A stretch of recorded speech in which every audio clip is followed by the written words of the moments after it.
ሶላታችንን የአይናችን ማረፊያ ያድርግልን። ውድ ወንድምና እህቶቼ ሁለተኛው ጉዳያችን ደግሞ በጣም የበለጠ አስፈላጊ ነው። ችላ ከተባለ አንዱም አምልኳችሁ ወይም ስግደታችሁ በአላህ ተቀባይነት አያገኝም። ስግደትና አምልኳችሁን አላህ ከማይቀበላቸው 3 አይነት ሰዎች መሃል እንዳንሆን መጠንቀቅ ያሻናል።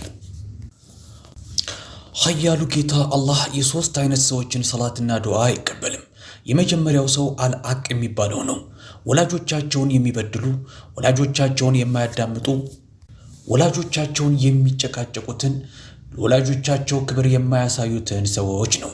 በኢስላም ውስጥ ወላጆችን ማክበርና ለወላጆች መጨነቅ፣ ወላጆችን መንከባከብ በጣም አስፈላጊ ነገር ነው። በዚህ ረገድ የሚዘናጉትና ችላ የሚሉት ስግደታቸው በአላህ ዘንድ ተቀባይነት የለውም። ምንም ያህል ቢጸልዩ፣ ቢጾሙ፣ ዘካ ቢሰጡ ወደ አላህ መቃረብ አይችሉም። ሁለተኛዎቹ አይነት ሰዎች አላህ